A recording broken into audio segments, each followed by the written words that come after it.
Right, well, welcome everybody back to the latest installment of our Reviewer Credits Ask Us Anything series. And as usual, Gareth is my name. That hasn't changed from the last AMA. I'm joined by my good friend Maria Machado. Maria, how are you doing? I'm good. Everything is great, and I think spring has sprung, finally. Fantastic. Also here, also here. And so, if you're joining us on LinkedIn and you can see us streaming live, don't forget to put your comments into the LinkedIn feed. That would be absolutely fantastic. You can ask us any questions at any time because we are here to help. We're here to answer any questions or any issues that you may have. Maria and I today, we're talking about critical thinking in peer review, how you can be critical of the work of somebody else as a peer reviewer or as an editor, but also do that in a positive, constructive way, right, Maria? This is our raison d'etre, really, at Reviewer Credits, helping researchers to develop transferable skills in critical thinking that are also positive and career enhancing, right? Raison d'etre. Very, very. You're being international now. That's good. We should start doing translations of this. Absolutely, absolutely. Yeah, well, so that's the point. And if you are doing peer review, as many of us get asked to do all of the time, we're active researchers as well as journal editors, or as in the case of Maria, she's actually working often with reviewers, working with comments that come back, helping authors manage those peer review comments. I'm sure she'll talk about that in a moment, but you're going to be asked to do peer review for a journal at some point. So you may think about whether, how, and if you should take on that role. Let's start by thinking about performing peer review before we get on and start talking about how you can be constructive and positive in your criticism. But Maria, do you want to say a few things initially about whether, if you're asked to do peer review, you should take that on from a journal? What kinds of considerations would you have if you get a peer review request from a journal?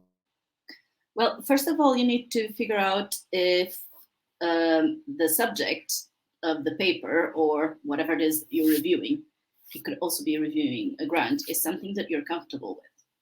You don't have to be comfortable with everything that's on said document, but you need to be comfortable enough with the subject to be able to understand and to be within the field to learn about currents and where it's going and what's the main things that are happening and why are some people choosing some methods.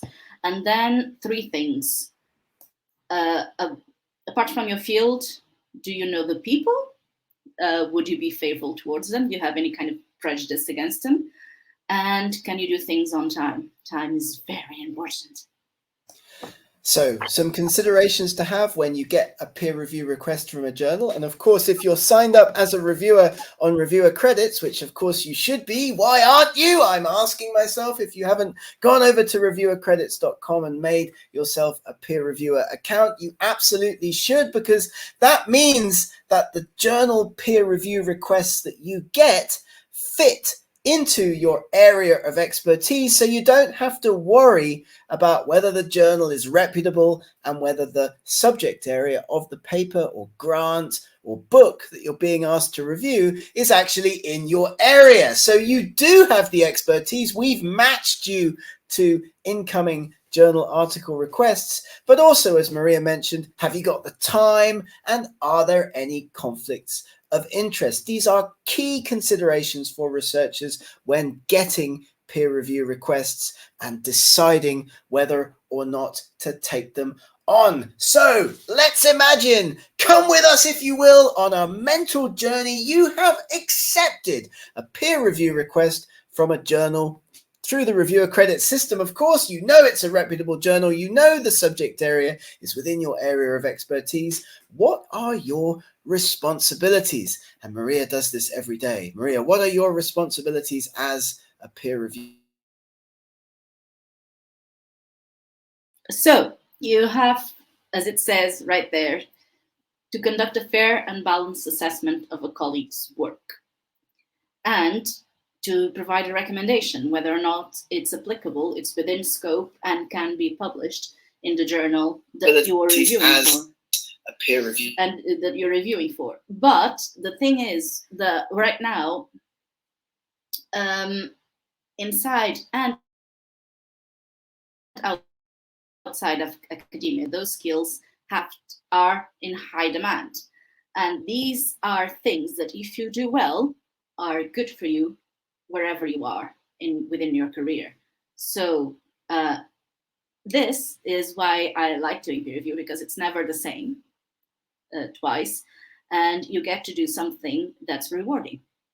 And to do that, you have to think critically, which is one of the things that I wanted to talk about. So you have to go from a way of thinking that's probably what most people do most time, because you don't have to be like for most things in your life, that you're partial to some things, you're biased towards some things or against some things, you're prejudiced. I have a huge prejudice in favor of cheese, and distorted, and I can be very distorted in my thinking before coffee.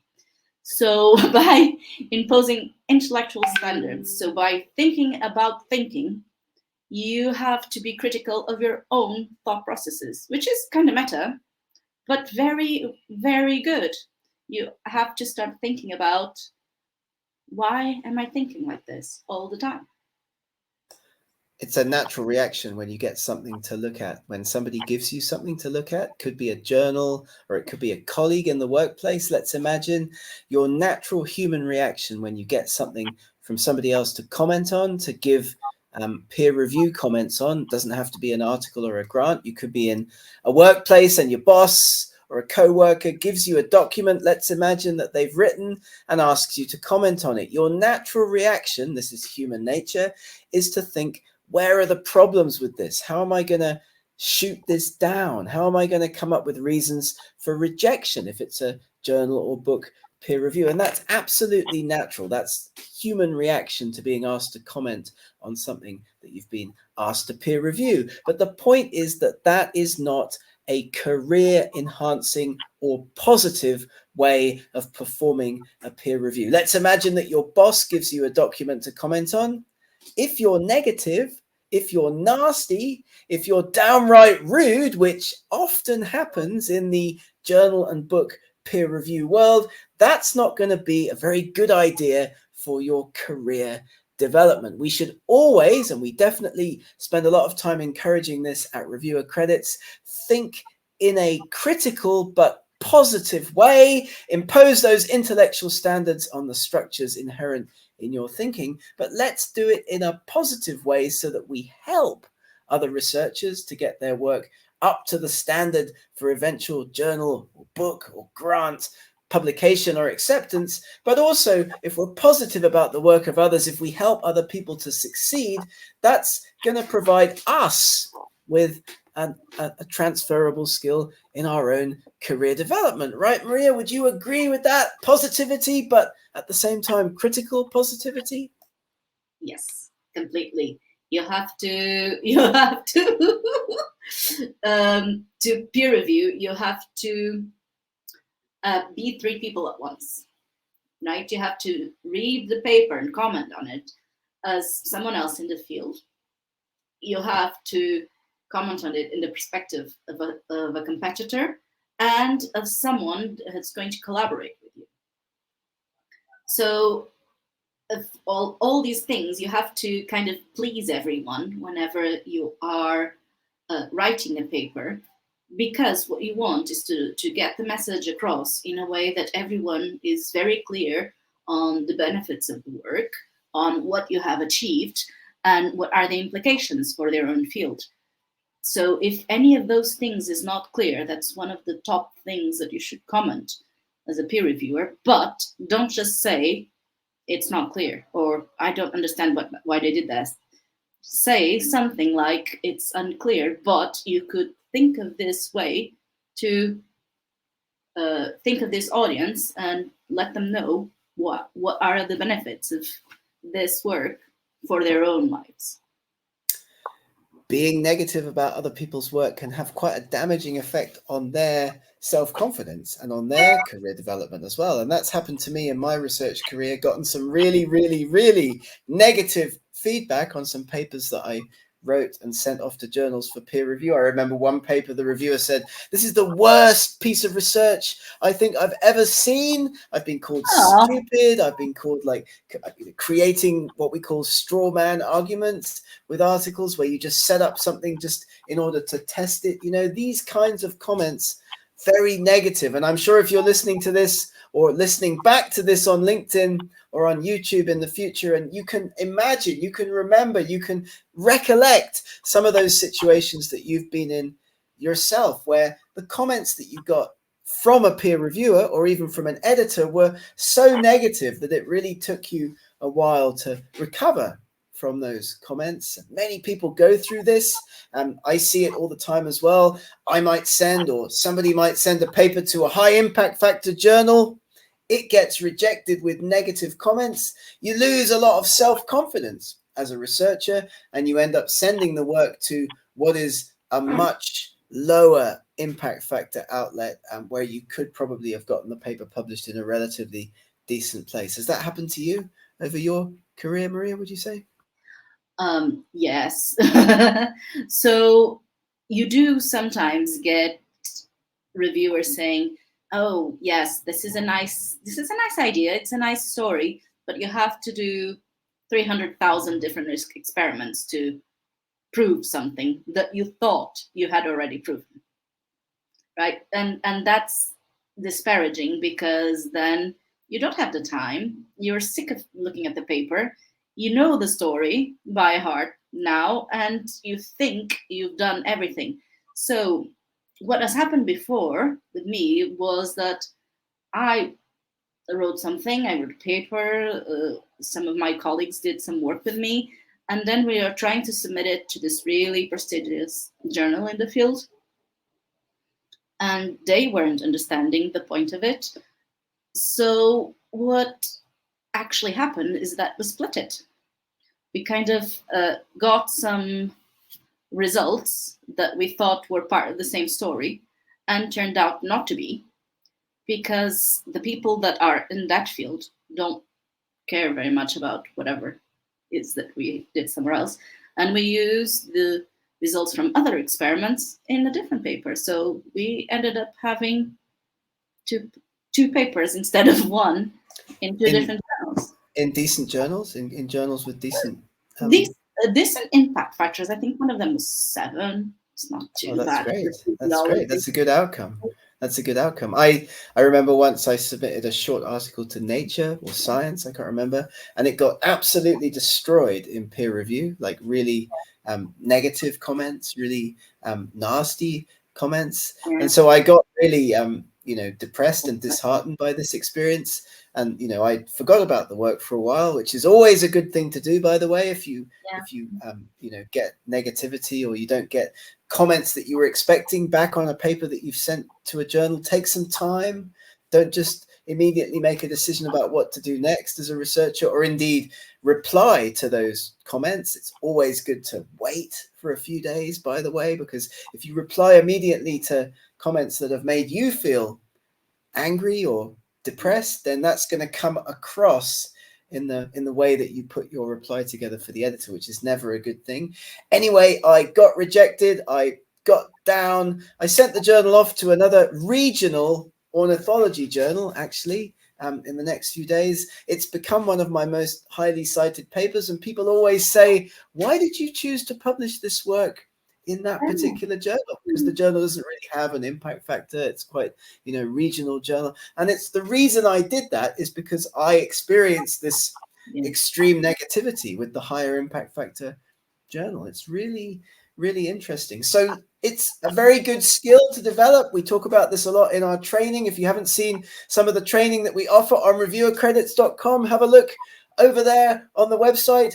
Think about the paper as somebody else in the field. Understand the content and focus of the work, and give it a read again as a competitor. But remaining balanced, remaining positive. We're going to talk about that in a moment. And then thirdly, imagine that you're a colleague down the hallway from that researcher. You want to help them improve the quality of their work, which is what Maria does a lot in her day job, helping researchers to anticipate the comments that they might get from peer review, right, Maria? That's what you guys do.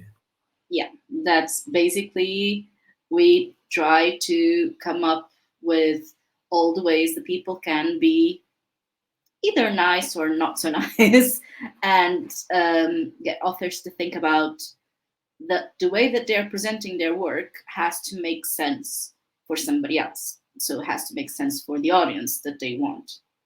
So depending on where you want to present your work, you have to engage with the people that are reading it or looking at it or looking at videos or looking at posters, whatever it is.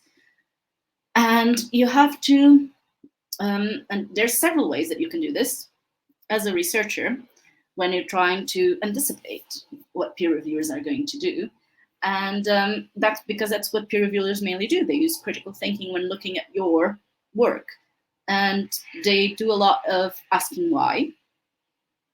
They do a lot of asking, so what? They do a lot of looking at your work from the perspective of everyone they can think of that should or not be benefited by your work. And they do it to a deadline. So it has to make sense what you're publishing, that you're publishing right now, because you're immersed in the world. You have other things to worry about, other techniques. You cannot possibly ask somebody else to do a technique that has just come out now, that has just appeared now on work that's been going on for years, for instance. That's really not fair. So what do? You organize your thoughts and you organize the story on the paper, and you think of it as a little deck of cards that you're reshuffling around all the time that make sense for you. And if they make sense for you, do they make sense for everybody else? Are they really, does it have like a logical sequence? Does it have cause and effect? Are they connected in some way? Do they flow well? And then you are forever challenging assumptions and doing the thing that you see over there in the light bulb thingy, which is figuring out whether all of the references that you collected and the findings that you have credibility, relevance, are accurate, and provide a purpose. This is one of the most important. We're getting into the really important part of this event today, because this now, and if you're listening to this as somebody who's about to do peer review for a journal, fantastic, but we're all researchers as well. That's the beauty of peer review. You're going to be doing it as a researcher for a journal, but you're also going to be experiencing it as a researcher when you get your comments back from a journal. So this is useful not only to understand how you can be more critical and positive when you do peer review, but also helping you to understand and get inside the mind of your likely peer reviewers and editors the next time you send a paper to a journal. If you know that they're almost certainly going to be negative and they're going to have that kind of mindset, which of course most people do have, we're trying to change that at Reviewer Credits, of course, you can anticipate that with the way that you write your paper. And so this checklist is absolutely fantastic, not just for building a mindset for doing peer review, but also preparing your article to survive the peer review process. Maria, what's the best part? What's the most important part of a paper in terms of getting it robust and getting it all set up for peer review? Where do most of the comments in peer review come? To which section of an academic paper would you say? It continues to be the methods. It continues to be people that have been doing stuff for a long, long time. They know exactly what they're doing, but they're not very good at describing what they do, or indeed why they chose this particular way of doing it. Sometimes that's incredibly relevant. That's the bit that's often most cited from your paper. It's how you did something. And next, it's what you found. So using this, I found this. can you still find it using something else? Or if you use something else, will you find a different thing? That's how accurate, how reliable, how valuable it is what you produce in terms of your science. So that makes the methods and the results, which is the bulk of the meat of your paper, as you will, the bit that has the most, the section that people struggle, they think it's the easiest to write because in their mind it makes most sense. But it's really hard to explain to somebody else that's not so immersed in it as you are, why you did some certain things and not others. Cognitive bias, I think it's called, where Yeah. you, of course, you're doing the work, you're deeply immersed in the work, you're performing the methods and running the calculations or doing the experiments every day. So when you describe those in your paper, you don't give enough information so that somebody else can understand what you've done. You assume that everybody else knows as much about what you're doing as you do. And that's why, as Maria was saying, really, really important to show your method section, your results as well, of course, maybe the whole paper, but in particular the methods to somebody else. Remember that checklist for how to be a peer reviewer that we looked at a little bit ago? You can actually go to somebody else in your department who's working in a similar area, let's say, and ask them, is there enough information here in the methods for you to be able to understand what I did? And so have a look at this checklist, this critical thinking in peer review checklist that we've put together. When you're performing peer review for a journal, via reviewer credits, of course, and also when you're putting your papers together to make it through peer review. Organization, analysis, and then evaluating the study from that context of positive critical thinking. Anything else to add on this particular topic, Maria, would you say? Just be careful with the time that you spend, because this can be a task that extends forever, and you need to be quite tough with yourself. You need to give yourself deadlines and stick to them. Right, and we need to be selfish about this process as well. I mean, you're doing peer review to benefit somebody else, of course, and you want to give them that positive experience, give them that help to improve their paper to get it published. But you also don't want to waste like loads of your own time, because you may not be getting any recognition from your institution, from your university, for the work that you do as a peer reviewer, which of course is another great reason to sign up on reviewer credits if you haven't already done so. Why not? You can get recognized, rewarded, certified for the work that you do as a peer reviewer. But being positive and being constructive has rewards in its own right. And these are ways that being positive and constructive will actually enhance your career as a researcher, right, Maria? Positive and constructive. Yes, completely, because then you refine your research skills. You're forever going through references and finding out, oh, this is really exciting that people have gone through this method that's not very well described in this field and applied it to something else and found something that's really new and helpful.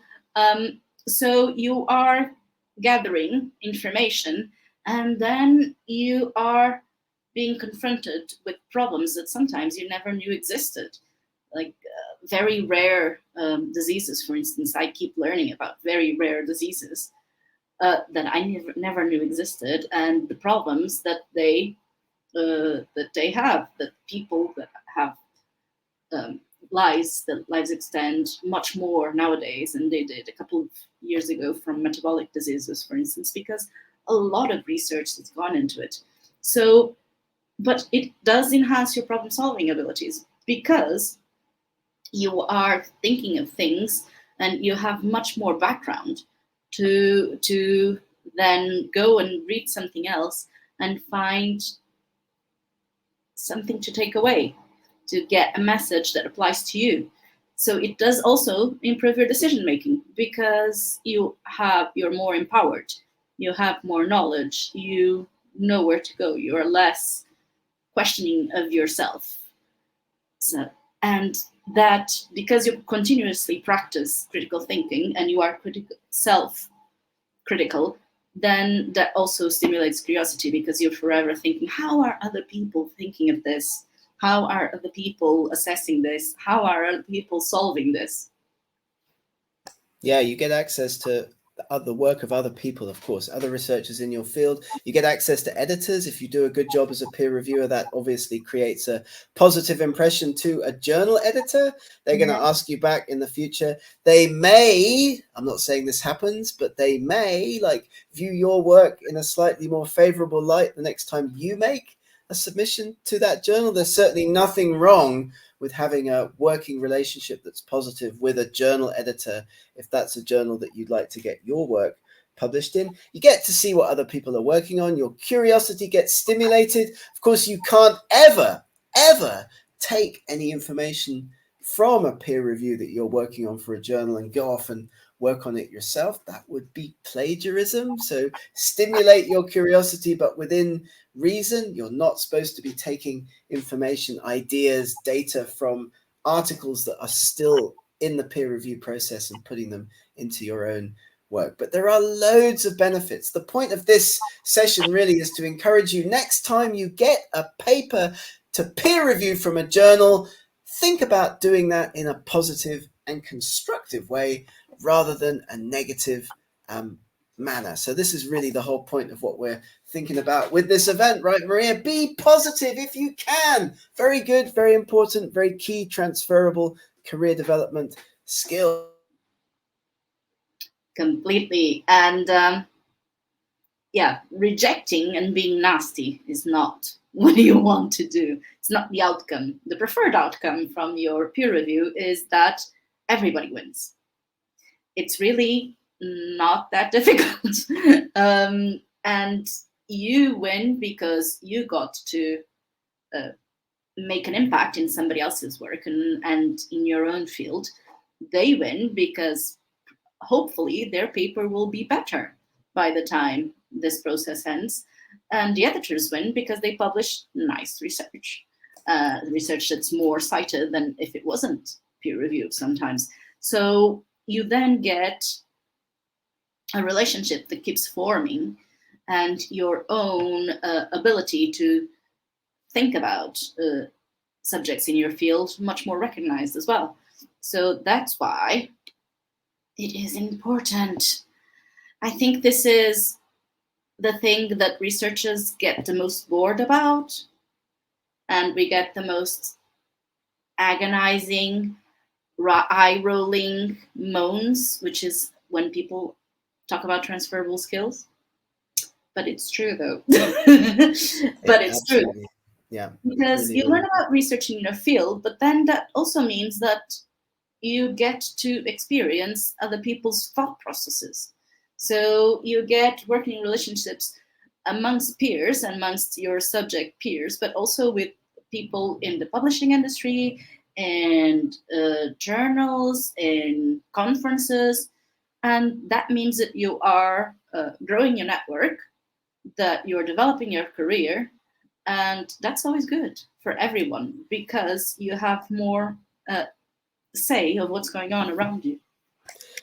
We always encourage people to do peer review if they can. Certainly, there's nothing wrong with working with somebody who's at a more maybe advanced career stage, or talking to us if you need mentoring when you're going through that peer review process for the first time as a reviewer. But as Maria said, positivity, working constructively, thinking constructively and critically, but positively about peer review is a way of improving your life skills, career development, as we've talked about quite a lot today. You're going to improve those working relationships with people, especially if the review is open, right? So if you're helpful and constructive with another colleague from another part of the world, they're going to see that. If you're putting that comment onto a preprint platform or into an open peer review setting, or even if you choose to disclose your name or the journal wants you to do that, you're going to build your collaborative network, enhance your creativity, and also significantly enhance your knowledge of the research that's going on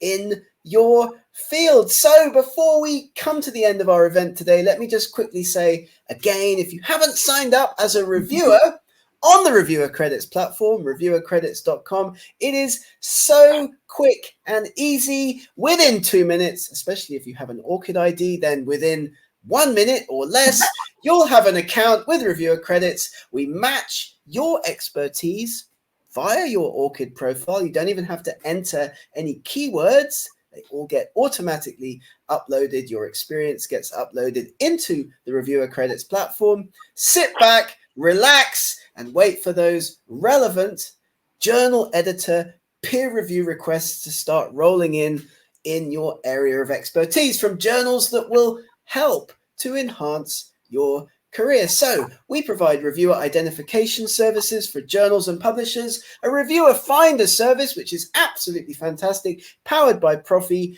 many times faster than the current other alternatives for journal editors, as well as rewarding a reviewer network and certification. So if you're listening to this and you're thinking, I'd not heard of Reviewer Credits before, do give us a look. Do go to reviewercredits.com and see what you can find on our website, which brings us to the end of our event today. Maria, thank you so much for joining us for this AMA. I hope you had a good time. I had a blast. It's always good to watch you vociferate. Have a wonderful day, everybody, and we'll see you in 2 weeks' time for our next Reviewer Credits Ask Us Anything. We have webinars also once a month, so do check our social media or sign up for our Reviewer Credits newsletter if you'd like to learn more about the work that we do. Thank you so much and have a great day. Bye. Bye.